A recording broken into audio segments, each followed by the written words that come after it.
శివాయ గురవే నమః. అయ్యా మనం ప్రవచన భారతిలో ఈరోజు మనం ఈ ఫలం మనం ఎంత చేసుకుంటే అంత వస్తున్నది అని చెప్పి దానికి సోదాహరణంగా ఆ ఘట్టాన్ని మనం వివరించుకుందాం. అంటే మనది కర్మ సిద్ధాంతం. కర్మని బట్టి జన్మ.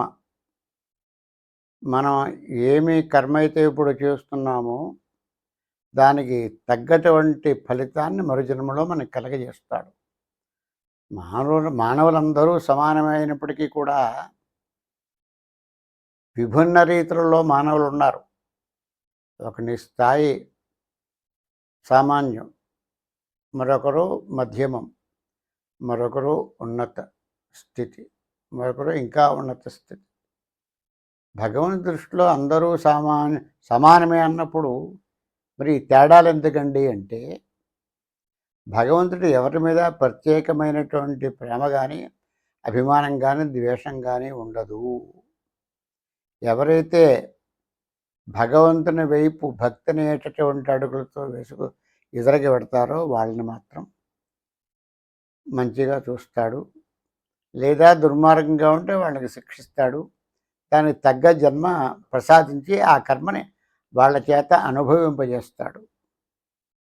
మోక్షం పొందడానికి కానీ, ఉన్నత స్థితి పొందడానికి కానీ కేవలం కులం కొలబద్ద కాదు, సంపద ఐశ్వర్యం కొలబద్ద కాదు, అందం కొలబద్ద కాదు, దేహబలం అంతకన్నా కొలబద్ద కాదు. కేవలము ప్రతిఫలాపేక్ష లేకుండా చేసిన దానికే మంచి ఫలితాన్ని కలగజేస్తాడు పరమేశ్వరుడు. గీతాచార్యుడు కూడా ఏం చెప్పాడండి? కర్మ చేయడం వరకే నీ వంతు, ఫలితం నువ్వు ఆశించకు, ఆ ఫలితం సంగతి నేను చూస్తాను అన్నాడు. అయినప్పటికీ ఆ ఫలితం లేకపోతే మనం ఏమీ చెయ్యం. అసలు ఫలితం ఉందంటేనే బద్దకిస్తున్నాం. ఫలితం లేకపోతే ఫలితం వద్దు ఆశించొద్దంటే మనం ఆ ఎంపికే వెళ్ళాం.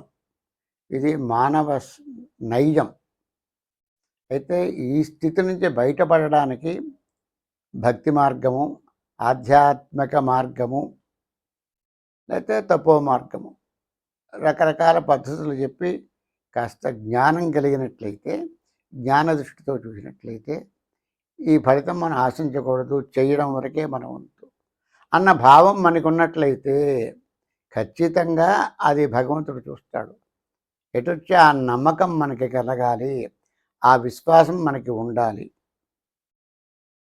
అయితే ఒక ఆయన సామాన్యుడు. అయ్యా, అతనికి ఒక కోరిక ఉన్నది. ఎవ్వరూ పొందలేనటువంటి స్థితి నేను పొందాలి. ఇప్పుడు నిష్ట దరిద్రుణ్ణి, మహా సంపన్నుని కావాలి, లేకపోతే మంచి స్థితికి వెళ్ళాలి. మరి నాకేమీ లేదు. ఏదైనా చేస్తే కదా వచ్చేది.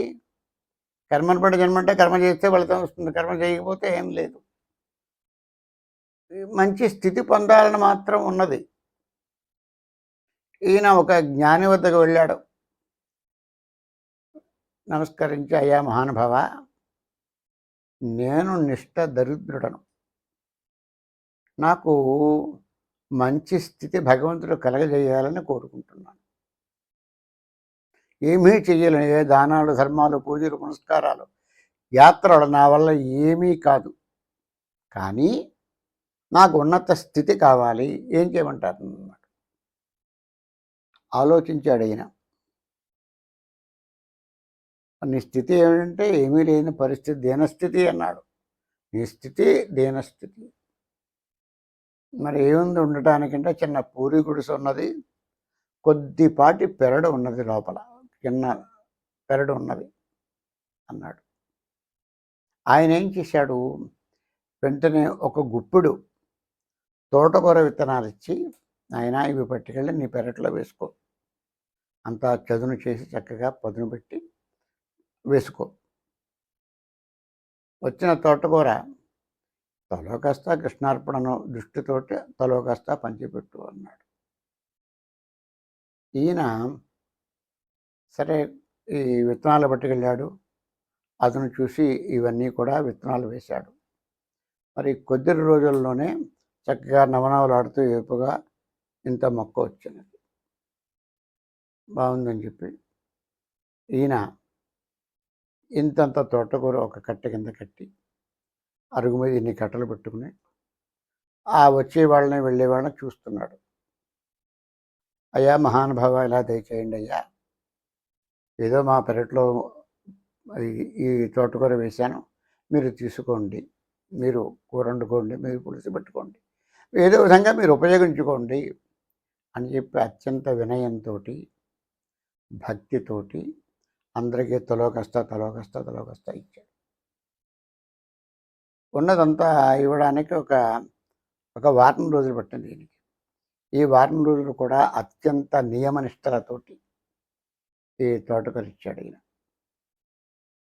సరే, అది అయిపోయింది. కొంతకాలం గడిచింది, మరి కొంతకాలం గడిచింది. ఈయన కాలం కూడా తీరిపోయింది, వెళ్ళిపోయాడు. వెళ్ళిపోతే ఆలోచించాడు. వెళ్ళిపోయిన తర్వాత మరో జన్మ ఇచ్చాడు భగవంతుడు. ఏమిచ్చాడయ్యా?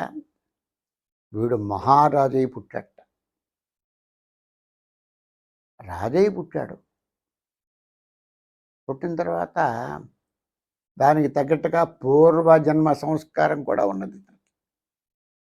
చూడండి, సుకృతం ఎక్కువగానే ఉన్నట్లయితే గతంలో మనమెవరో కూడా తెలుసుకునే స్థితి కలుగుతుంది. మనం వార్తల్లో కూడా అక్కడక్కడక్కడ ఏదో గత జన్మలో తానెవరో, తను ఫలానా చోటు పుట్టారని, తన పేరు ఫలానా అని చెప్పి చెబుతూ ఉంటారు కదా, అక్కడక్కడ చాలా వింటూ ఉంటాను.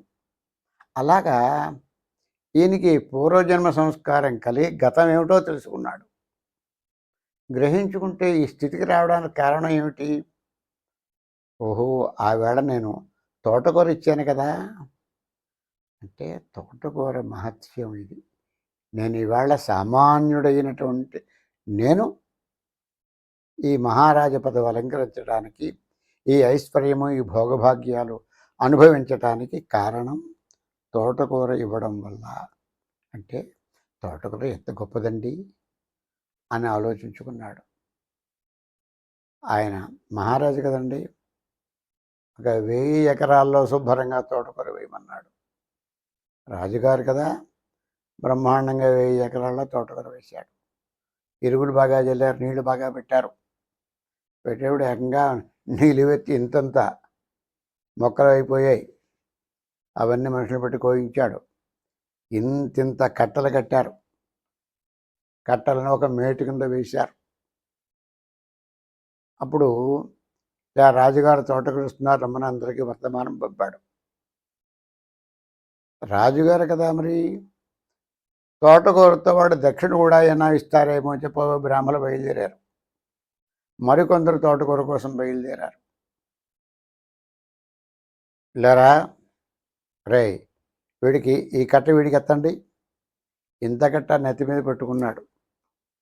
బయలుదేరి దారిలో అనుకుంటున్నాడు, ఈ మూర్ఖుడే దక్షిణ కూడా ఇస్తా అన్నాడు అనుకున్నాను, కానీ ఈ తోటకూర కట్ట ఇంత కట్ట నేనేం చేసుకుంటాను? నేను మా ఆవిడ ఇంత కూర ఉంటే కాస్త పులుసులో పెట్టుకుంటాం, కూర వండుకుంటాం, ఇంత నేనేం చేసుకుంటాను? వీడికి జ్ఞానం కలగదా అసలు? ఇంత తోటకూర ఇస్తాడా? అందరికీ తోటకూరనా? ఒకళ్ళకి ఆనకపోయేవాడు గుమ్మడికాయ, వాడు వంకాయలు ఇవ్వచ్చు కదా, అందరికీ తోటకూరనా? అంటే లోపల పైకి అనలేం కదా, పైకంటే అంతాడు ఆయన. అంటే లోపల అనుకుంటున్నారు. మేము బలవంతంగా పట్టుకెళ్తున్నాం. అందరూ అలాగే అనుకుంటున్నారు.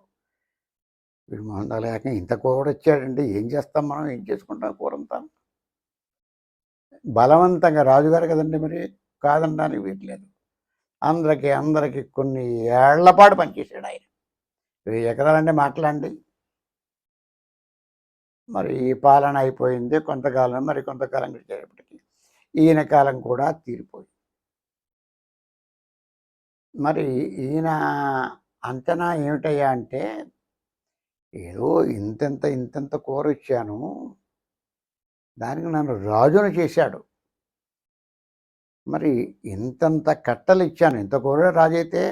ఇంత కోరైతే చక్రవర్తిని అవ్వాలి. భూమండలం అంతా నా అధీనంలో ఉండాలి కదా అన్న భావం కలిగింది.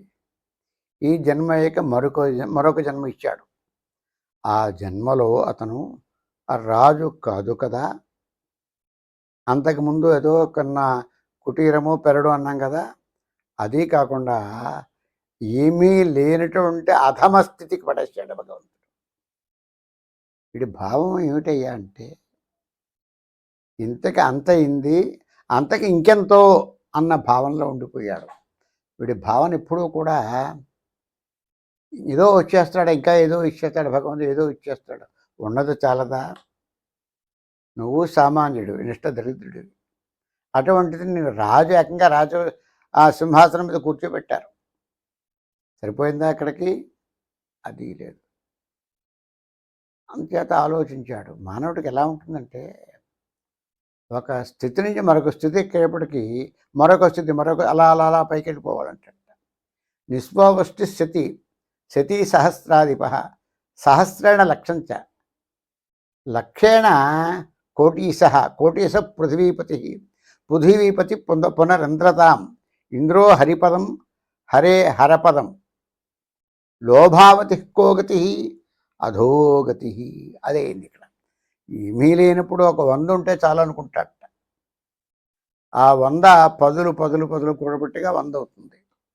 ఆ 100 వందలు అవుతే 1000 అవ్వాలనుకుంటాడట. మళ్ళీ 1000 కష్టపడితే 1000 పోగొడుతుంది, 1000 అవుతాయి. ఈ 1000 అయ్యేప్పటికీ 1000 కాదు 1,00,000 అవ్వాలని ప్రయత్నం చేస్తాడు. ఆ 1,00,000 పూర్తయిన తర్వాత లక్షలు కోటీశ్వరుడైపోతాడు. కోటీశ పృథివీపతి. ఈ కోటీశ్వరుడు రాజు అవ్వాలని కూడా, ధనం పెరిగిపోయింది కదండి, ఇంకా కోరికలు పెరిగిపోయి రాజు అవ్వాలనుకున్నాడు. ఆ రాజ పదవి వచ్చింది. పృథివీపతి చక్రీ అన్నాడు, అంటే చక్రవర్తి కావాలనుకున్నట్ట. ఈ రాజు రాజ్యాలనే జయించి చక్రవర్తి అయిపోయాడు అతను. ఇదేమున్నదండి, ఈ చక్రవర్తి రాజులు ఇవన్నీ కంటే కూడా ఇంద్రపదం ఇంకా గొప్పది కదా అని చెప్పి ఇంద్రపదవి కావాలనుకున్నట్ట తపస్సు చేశాడు. మళ్ళీ ఇంద్రపదవి సంప్రాప్తమైంది. ఇంద్రో హరిపదం, మహావిష్ణువు ఉండే చోటు కావాలనుకున్నట్ట. శ్రీవుడు ఎంతవరకు వెడతాడో చూద్దామని పరమేశ్వరుడు ఆ హరిపదాన్ని కూడా వీడికి కలగజేశాడు, ఆ స్థితి కలగజేశాడు. అక్కడితో ఊరుకున్నాడా? హరే హరపదం, మరి శివుడి స్థితి కావాలనుకున్నట్ట. నిర్మలుడు, నిరంజనుడు, నిరాకారుడు, నిర్వికల్పుడైనటువంటి శివపదాన్ని కావాలనుకున్నాడు. అటువంటి స్థితికి వెళ్ళాడు. ఇంకా వీడికి ఆసక్తి లేకుండా పోయింది. లోభి అయిపోయాడు. ఇంకా అంటున్నాడు. లోభావతి కో గతి, వీడి గతి ఏమవుతుందయ్యా? అధోగతి, నువ్వు పోరా కిందకన్నాడు. కిందకు వచ్చేసాడు. యథాస్థితికి ఏమీ లేకుండా నిష్ట దరిద్రుడైపోయాడు.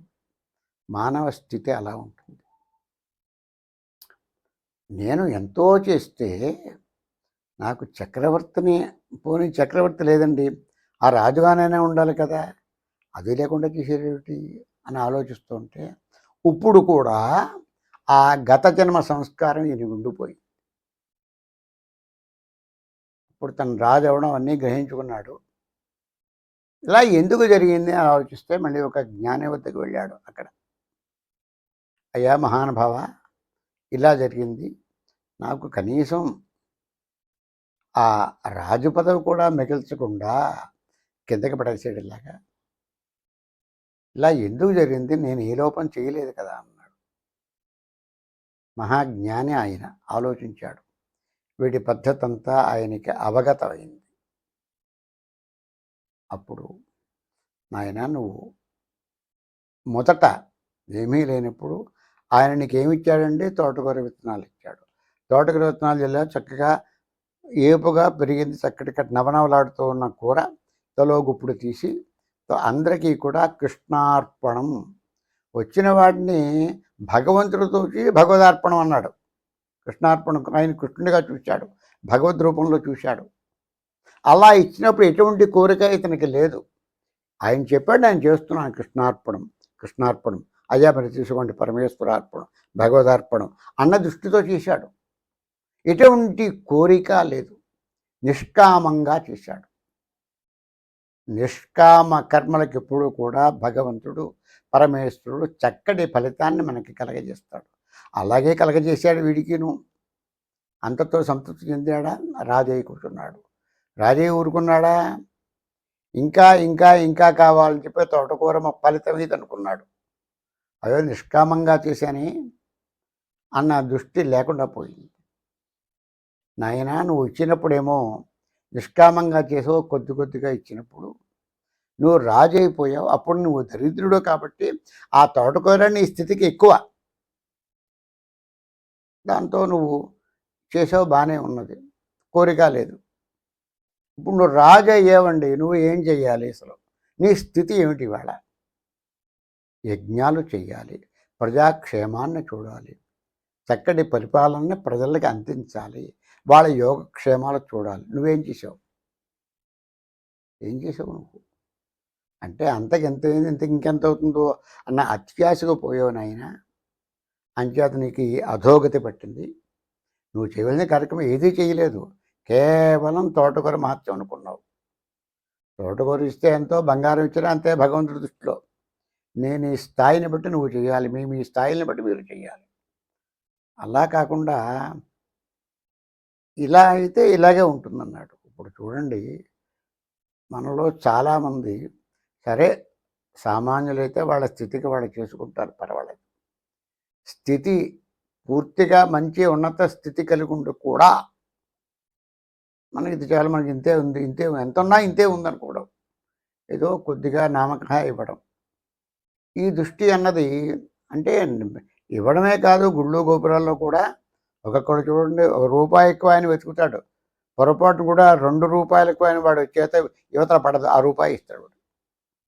వాడు కోటీశ్వరుడే అవడానికి, కానీ ఈ రూపాయి వీడి ఈ బరీ దాటలేటు వాడు. మళ్ళీ ఏం చేస్తాడు? భగవంతుడు ఆ రూపాయి ఇస్తే కలగజేస్తాడు వాడికి. ఈ ఆలోచన లేకుండా పోయిందిరా అని చెప్పి జ్ఞానం కలగజేసేటప్పటికీ పరిపూర్ణ జ్ఞానం పొంది, మహానుభావ నన్ను మన్నించండి, ఈ క్షణంలాగైతే శేష జీవితం అంతా భగవత్ సేవలో గడిపేస్తాను. ఆ భగవంతుడు నన్ను ఎలా కనికరిస్తే అలా నేను ఉంటాను. ఎటువంటి కోరిక నాకు లేదు. మీ అనుగ్రహం వల్ల పరిపూర్ణ జ్ఞానం కలిగింది నాకు. ఏమీ అక్కర్లేదు నాకు.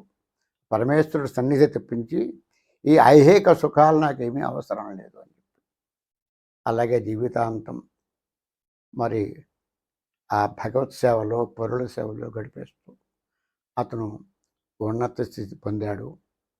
అంచేత చేసుకున్న వారికి చేసుకున్న మాదేవ. ఎంత వాళ్ళకి అంత చెట్టుకి అంత గాలి, ఎంత చేస్తే అంతే కలుగుతుంది ఫలితం. ఫలితం కూడా ఆశించకుండా ఎవరైతే చేస్తారో వాళ్ళు ఎప్పుడూ కూడా ఉన్నత స్థితిలో ఉంటారు. అటువంటి స్థితి వాళ్ళకి భగవంతుడు కలగజేస్తాడు. స్వస్తి.